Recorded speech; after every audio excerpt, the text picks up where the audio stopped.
À la une de l'actualité ce soir, la foire aux moutons à Port-Bouët délocalisée. Après la Tabaski, quel bilan font les vendeurs de bétail? Le reportage tout de suite dans ce journal. Grève des agents de santé chargés de la lutte contre le virus Ebola pour non-paiement de leur salaire en République démocratique du Congo. Et puis au Tchad, le président de l'Ordre national des pharmaciens s'est félicité mercredi de l'incinération de produits et substances prohibées introduits dans le pays. Voilà pour les titres ce soir. Bonsoir à tous et merci d'avoir choisi l'UFC Africa pour vous informer. Le vendredi dernier était chômé payé en Côte d'Ivoire en raison de l'Aïd El-Kébir. La foire aux moutons à Port-Bouët s'est en apparence bien comportée, mais qu'en est-il vraiment? Nous sommes allés à la rencontre de ces vendeurs de bétail pour en savoir plus. Le reportage avec Denis Kouman et Christian Gokra.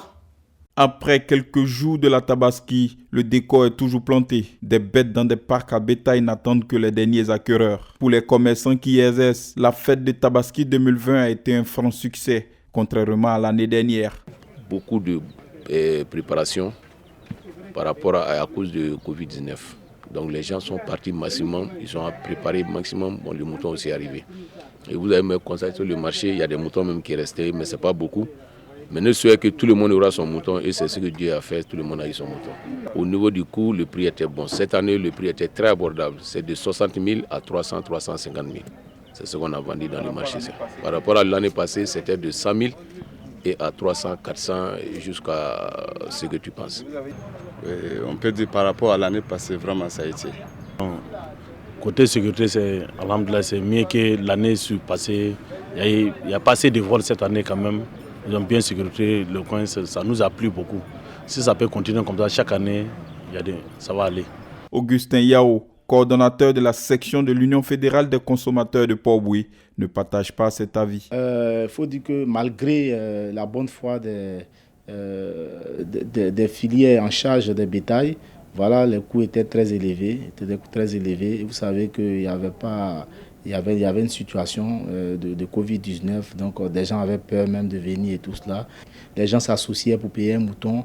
Voilà, c'est une première que nous voyons cela. Donc vraiment, les coûts étaient élevés. Les gens se sont endettés pour le faire, pour honorer leur engagement vis-à-vis de Dieu, vis-à-vis d'Allah. Donc les gens, ils l'ont fait comme vous. Mais je pense qu'après Tabaski, ça sera très dur. L'édition 2020 de la foire à bétail était émaillée de quelques dissensions entre le district autonome d'Abidjan et la mairie de Port-Bouët. Une situation ressentie par les commerçants. On n'a pas le choix.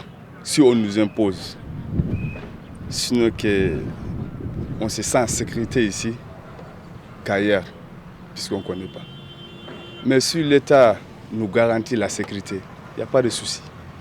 Ils n'ont qu'à nous mettre dans une bonne condition, dans un bon coin où les gens peuvent venir nous trouver facilement, où on ne peut pas nous agresser. Et tu vois, c'est ça qui nous arrange. Quand nous prenons, tu vas pas nous jeter dans un coin où il n'y a pas l'eau, il n'y a pas de sécurité, il n'y a rien. On finit des ventes, tu prends ton tu veux partir à la main, les petits microbes, les gens vont t'agresser, ce n'est pas la peine. Plus de 400 exposants ont occupé cette année les 18 hectares de la foire à bétail de Port-Bouët. Une belle occasion pour les musulmans de faire le sacrifice de moutons. La société de transport abidjanaise Sotra aura bientôt une ligne de bus pour la ville de Grand Bassam. Le maire Jean-Louis Moulot a annoncé l'ouverture prochaine des lignes de bus Bassam-Abidjan et le lancement aura lieu au cours de ce mois d'août. À Madagascar, le kilo de vanille préparée ne peut désormais se vendre à moins de 350 $. Cette pratique de fixation des prix est totalement inédite sur le marché mondial de la vanille. Les précisions avec Nancy Toubon.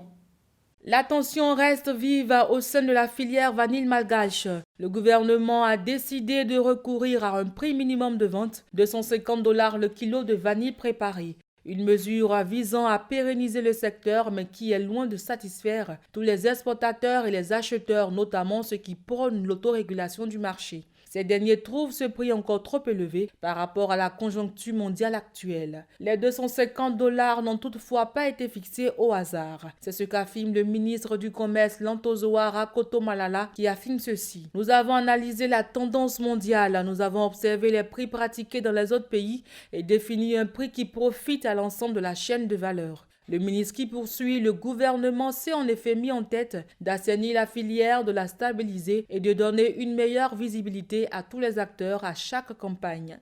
Ce prix dérange les mauvaises pratiques et on en est bien conscient. Mais il ne doit pas y avoir d'ingérence des acheteurs internationaux sur le marché local. Ceux qui veulent jouer avec ce prix jouent. Ceux qui estiment que ce n'est pas rentable, et bien qu'ils ne jouent pas tout simplement soutiennent le ministre. Seulement, beaucoup d'exportateurs pro comme anti-fixation des prix voient ce mécanisme difficile à contrôler les prix. Les agents de santé chargés de la lutte contre la 11e épidémie de fièvre hémorragique Ebola sont en grève depuis lundi pour le paiement de leur salaire. Les précisions avec Henri Nyamke.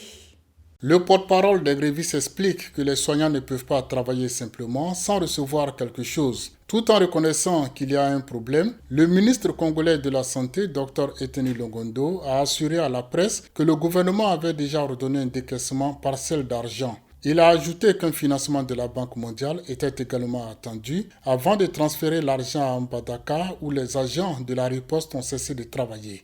Déclaré début juin dans le nord-ouest du pays, la 11e épidémie d'Ebola affiche un bilan officiel de 73 cas et 32 décès. Du côté de l'Algérie, les autorités ont décidé d'octroyer plus de moyens humains et matériels aux services forestiers et à la protection civile pour lutter contre les tragédies d'incendie de forêt qui ravagent le pays. Aux côtés des sapeurs-pompiers et des bénévoles venus de partout, les habitants ont livré une lutte acharnée contre les feux qui cernaient leur localité.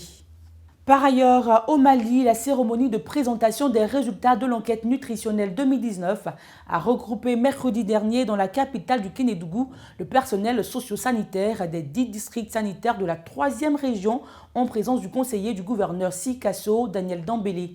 Le récit signé Denis Kouman.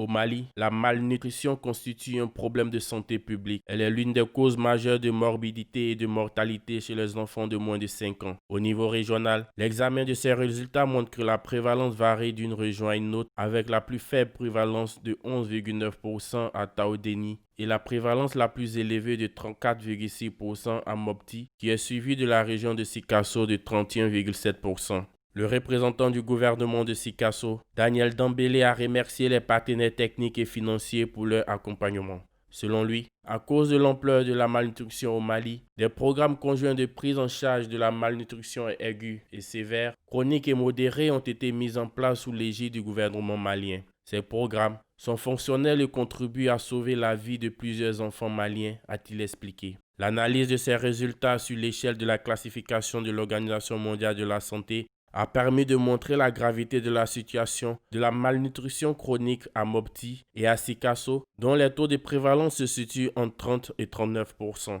Comme annoncé dans les titres, le docteur Masnar Aksala, président de l'Ordre national des pharmaciens, s'est félicité mercredi de l'incinération de produits et substances prohibées introduits frauduleusement au Tchad. Le compte rendu avec Denis Kouman. Une importante quantité de produits prohibés ont été saisis et incinérés par les autorités tchadiennes.